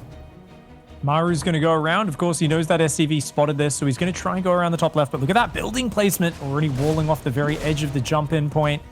This is a very dangerous scenario. If Maru goes in here, I think he'll be punished. Yeah. Now, I actually think it's best for him to not commit, right? Yeah. I mean, at this point, we already see the factory coming down behind this, and there's only 1 Reaper in production. He starts up a second Reaper again. I was going to say, I wouldn't even mind if he just halted Reaper production and just kind of kept the contain going. You force out 2 bunkers, and your opponent's just staying up on the high ground.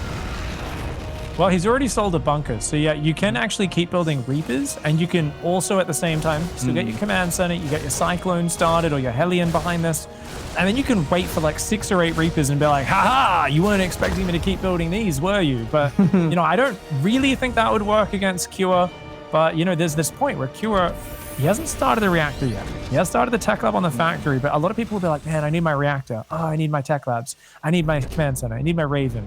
And they're not really worried about the next wave of Reapers. So with the bunkers being sold, there is an opportunity for Maru to come in. 6 Reapers about to jump in. Oh boy, 6 Reapers versus 5 Marines, a Reaper, and 2 Hellions. And these Reapers already finding their way over toward the middle line. Gonna be able to snipe off one of the Reapers over there. And Cure's forced to a choke point. This is so awkward. Yeah, the SimCity working against QA here. But the SCVs do come to reinforce. Oh, there's still 3 Reapers alive. That Maru micro. Yeah, nicely done. All 3 Reapers survive. 5 SCVs go down, clears the Hellions, wastes some mining time. I think that was really well done because you do naturally get a quicker command center than your opponent with this build. As you can see, Maru's up a few workers. It's just that he's a bit behind on the tech. There's already a Raven out, a Cyclone almost out here for Cure. That Reaper's going to be very naughty. They do get punished. That's worth it. That's worth it. Yeah. Oh, absolutely. And we'll end up seeing only 1 Reaper now left alive there for Maru, so it can continue to dart around and at least see if there's like a move out or something. But interesting, Maru is sending, I mean, he's not only getting a mag field accelerator, he is sending a Cyclone immediately across the map. So it seems like he still wants to continue poking forward. Yeah, you know, I think he actually almost anticipating a Raven or a Banshee coming out there as well, where he kind of hung out there and he was like, maybe I'll intercept something, but it's such a gamble, man. So I think he's realized, look, if my Cyclone's not at home, you know, I can be a little bit risky. I can always just get caught on the map. And it looks like we're going to probably see, definitely mech from Maru with that Magfield Cyclone build-up. Cure on the other side of things is looking a little bit more traditional. He's actually going to start Banshee Cloak.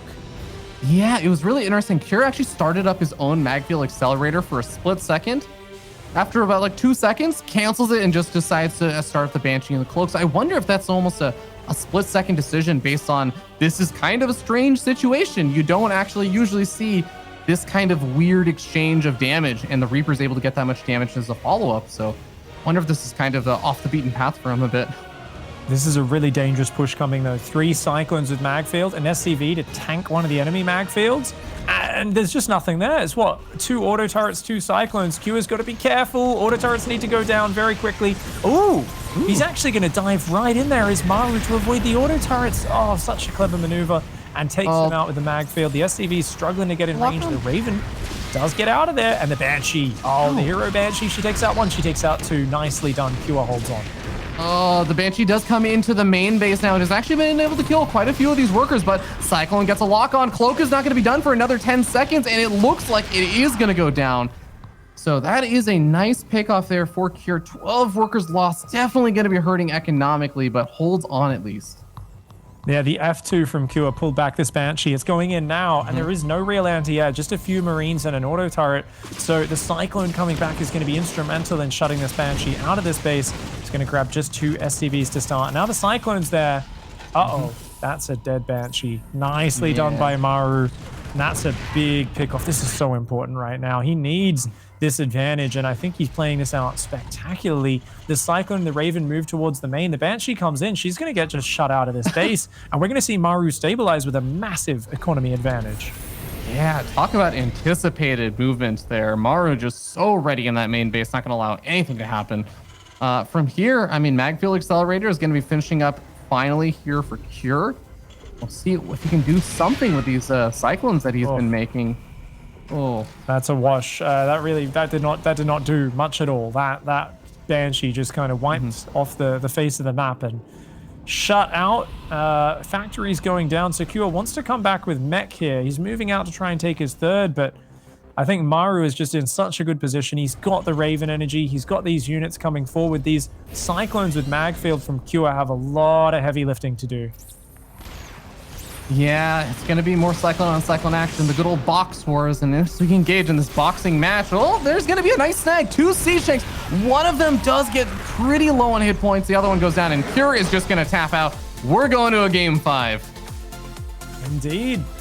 A nice decisive victory there from Maru. He manages to just get a bit of momentum with the Reapers, but a tiny bit. He really did not do much damage at all, but then he comes in with the second wave. And we saw that there is this Sim City that a lot of players opt for where the buildings all kind of create these wall-offs. Actually worked in Maru's favor there. Managed to get up above the command center, forced Cure to come through the choke point. His Reapers managed to get some SCV kills, and then of course taking the better of the following trades with those Magfield Cyclones and the Banshee in the main at the same time. Really expert early game and a lot more aggressive out of Maru. It's his turn to change pace here in map 4. Yeah, and now as we go into map 5, I have to say, like, that last game, you know, the map also, it's not as large as, say, Eternal Empire or like Ice and Chrome and everything. We've been seeing a lot of those long games that happen, and the first 3 maps were some of the bigger maps.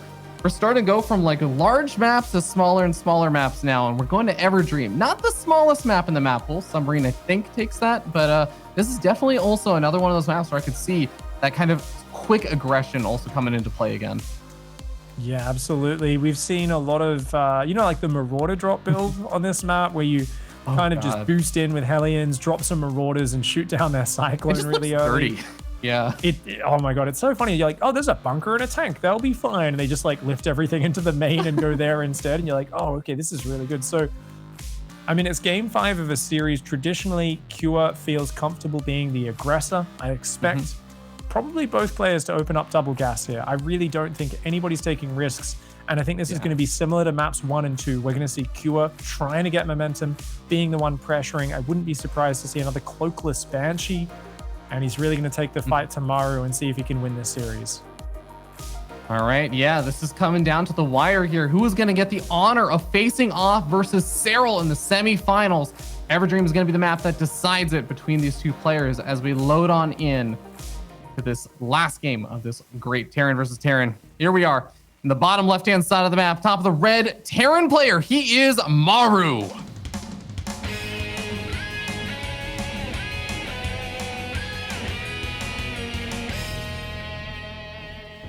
And up here in the top right-hand side in the blue, representing Dragon Phoenix Gaming, it is Cure.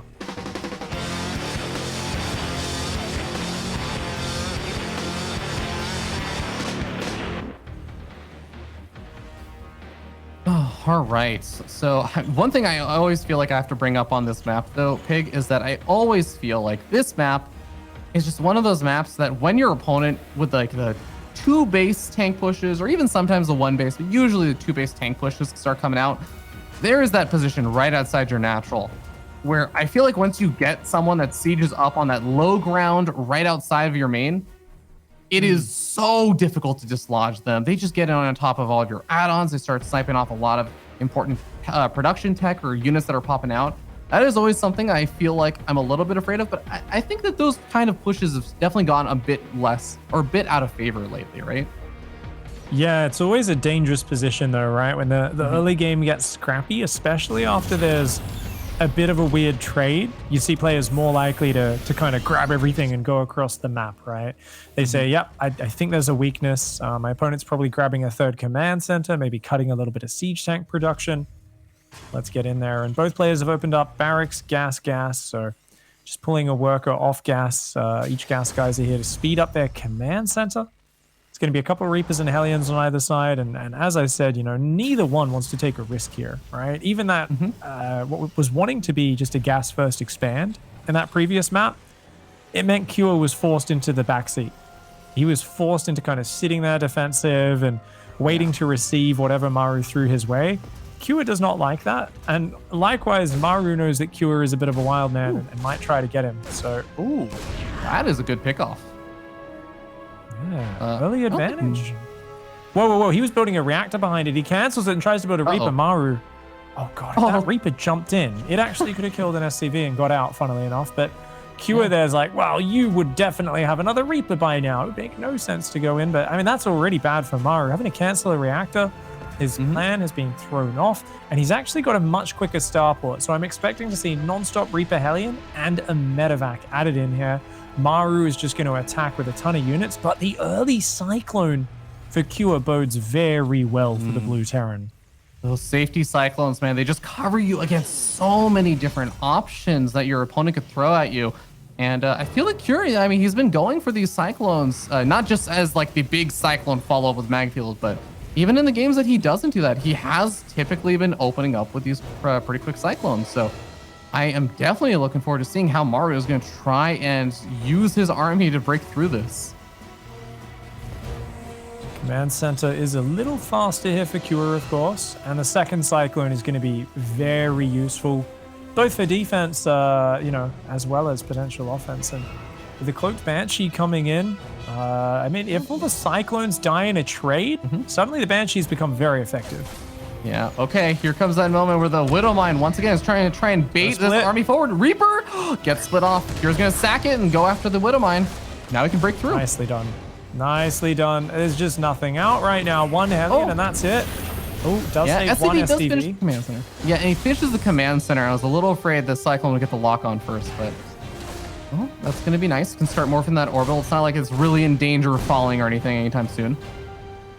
Siege tank is probably just going to have to siege on the high ground here for Maru. He's going to sneak his Banshee across the map. He's already behind in this early game, and things have not opened up the way he wanted. The Cyclones are in range of the tanks, though. Ooh.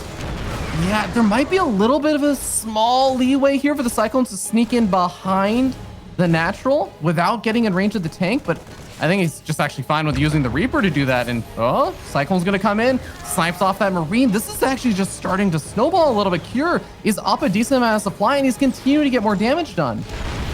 I mean, almost thankfully, Cure's command center, he's building a third, is actually going to spot this Banshee. Now, obviously, it's annoying to lose that, but I like this discipline from Maru. Does not give him the warning and goes straight for the SCVs. He knows he needs more than just canceling a command center right now. He wants to do big damage, and the SCV line is always where the highest value lies. So few hit points on each SCV, yet each one costs 50 minerals, and already 4 of them going down. Yeah, consistent damage going to be available over here. And Cyclone gets a lock on and does kill the Banshee as it gets out of range of the cloak. Are you kidding me? Maru just can't seem to catch a break this game. Yeah, this is Cure looking very good. Now, that third CC means his defense is spread very thin. And Maru intelligently just walks straight towards the third and says, okay, let's pick off that SCV. Where are the Marines, Pig? Uh-oh. This is not going to be good for Maru. Maru doesn't really have a whole lot of defenses here back at home either.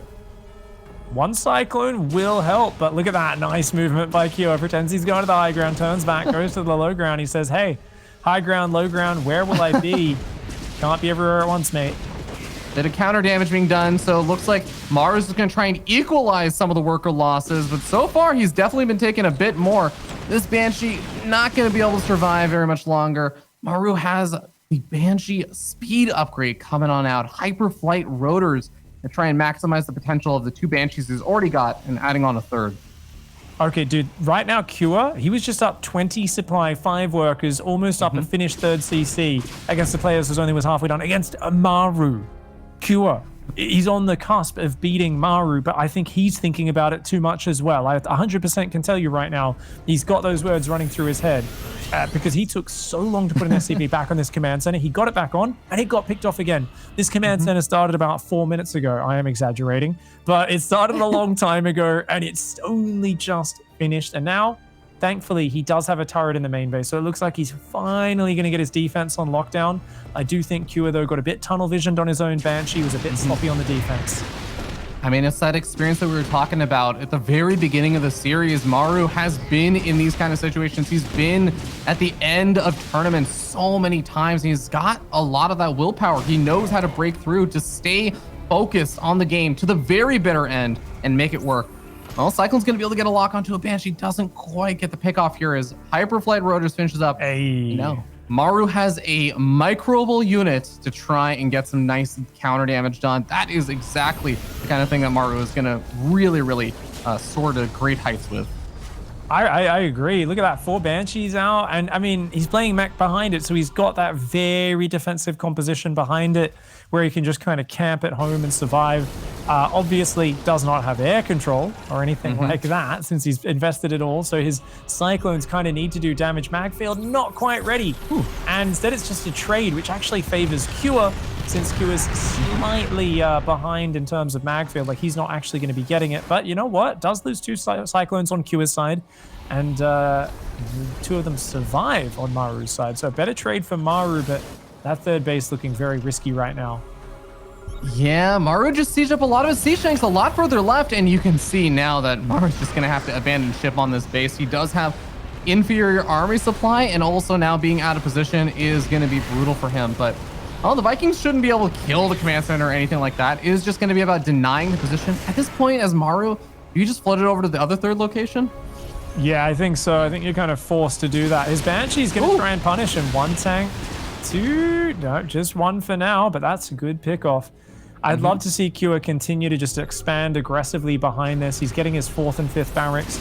He started his +1 armor, but not his +1 attack. So as much as he's pressuring Maru right now, there are a few small slip-ups at home for Kua, but if he finds the angle, it doesn't matter. This is the most important thing. If he can deny this base as well, this is so annoying for Maru.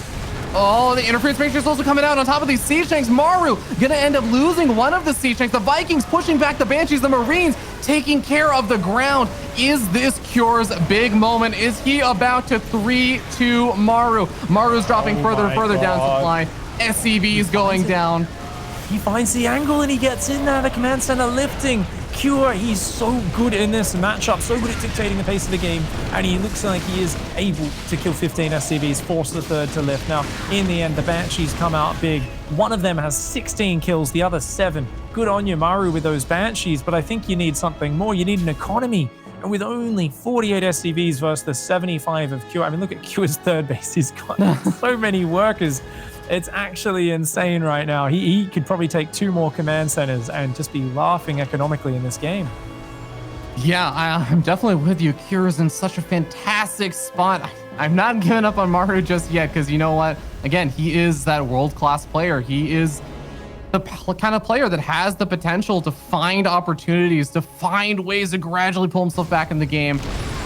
Hellion's going to be poking on forward, and I know that those speed Banshees are still somewhere out on the map. They are going to be making their way to the north side, see what they can get done, but man, I actually love the spotting supply depots and everything here for Cure. I wouldn't mind if he also just got up another missile turret in his production line or something as well.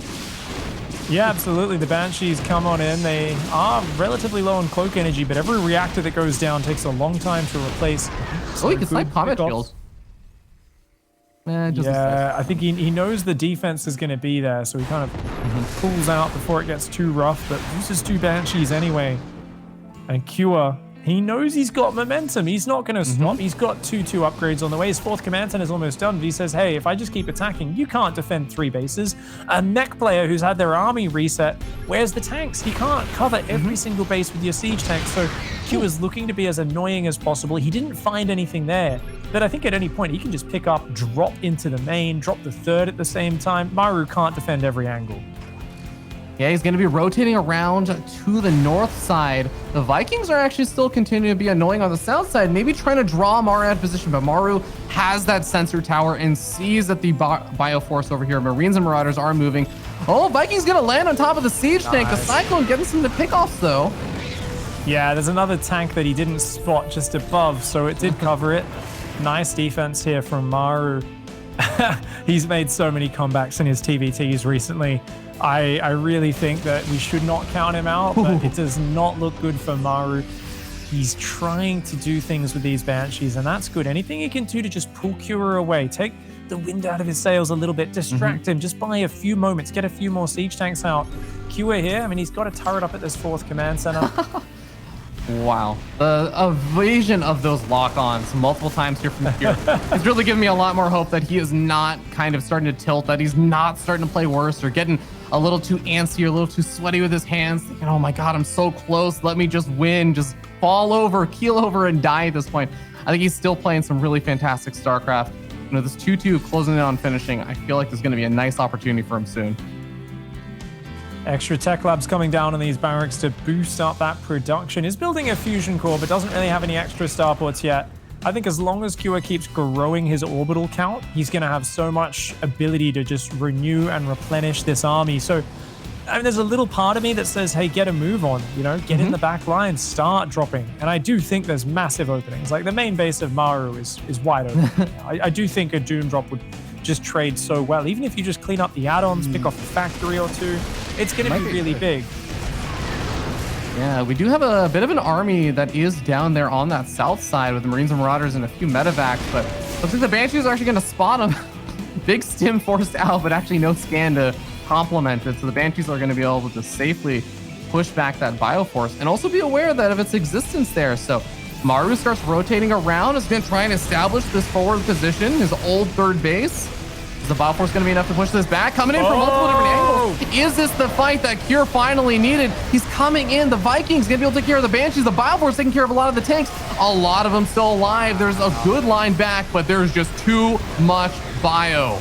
So patient from Cure. He was just macroing like a beast, dancing around, putting that economic pressure on, where Maru was like, dude, I gotta get a 4th. I need to get a 4th. Cure's getting out of control. Moves down. The moment he moves down, a beautiful rotation from Cure. Maru, can he hold on to the 4th base? If he can do that, that's going to be something. It's going to be a very important something. But he's already lost a lot of units. At any time you see a trade that's even approximating even, that is very good for Cure.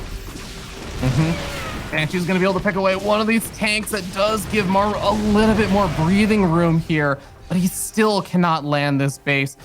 Cure, on the other hand, is up on the north side thinking about his 5th base, and he's going to go for a big Doom drop into the main base. This mech army cannot reposition a tank, immediately gets caught. All of the factories are over here. The missile turrets getting taken out. The starport that's been creating those annoying Banshees also getting sniped off. These are such annoying trades for Maru to have to take, and he's just going to get dumped on again. Oh my God, he just rotates down the front again, jumps right in the middle of those 4 tanks. The other tanks aren't there yet. The turret's trying to finish, trying to take this down. Maru desperately fighting for control over his 4th base. He actually does clear up a lot of those units, medevacs included. He's holding on by his fingernails right now. Honestly, this is that cliffhanger scene, and Maru somehow, his glove slipping off, and he's just jumping up and grabbing on with another hand. He's somehow still in this game, but it's still dire straits, and he is nowhere near in the clear just yet. Oh man, you know, there was a fusion core that was made for Cure. I was wondering if he was going to start adding on some of the Liberators or try and take advantage of the fact that he actually has Vikings now and Maru still doesn't. But I guess those Cyclones maybe still causing a bit more anxiety about trying to make those. Big medevac drop is getting ready on the edge of the sensor towers. There's a small little gap before he gets spotted immediately. Yeah. And now he gets spotted, but is it going to be too late? Oh, he finds the sweet spot there. And this is that angle that's been kind of barely defended all game long. Once again, he's going to really mess up Maru's production. Takes out that rebuilding starport, takes out a few of these factories, and he might even be able to take out a few of the Cyclones and Hellions as well as they come in to defend it. 2 more factories go down.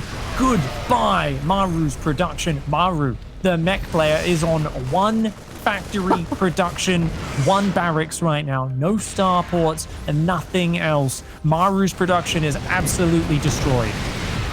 And he's getting dropped on the north side. The medevac's trying to unleash some bioforces to do some friendly fire on these siege tanks. He's gonna run into the rest of this army. And like you said, there's just no way for Maru to easily reproduce this. He's banking 1.7k minerals, almost 1,000 gas. The armories are gonna start getting denied. Oh, this is getting too painful to watch, Pig. This is beautiful play from Kua. He keeps finding those weaknesses. He's one of the best bioverse mech players in the world. Kua has played this before. We've seen epic matches of him versus Innovation, him versus TY, him versus Maru in the past, and he's delivering once again. There's a reason why Kua is such a fan favorite in this matchup. There's a reason why people love watching his games.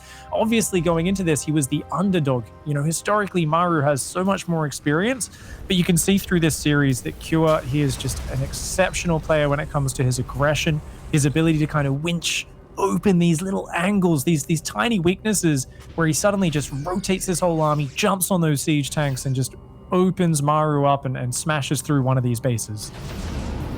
Okay, so finally the factories are finished here for Maru. He starts up 2 starports, but I mean, again, it's just because I think he has so many minerals and gas banked right now, even though he doesn't exactly have a ton of bases.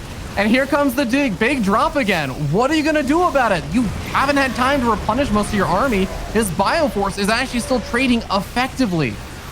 Yeah, even when he's being inefficient in terms of resources, it doesn't matter because he's got a much bigger economy. And the thing is, he's not being inefficient resource-wise. He's actually even trading, and even trades are so good for Kua at this point.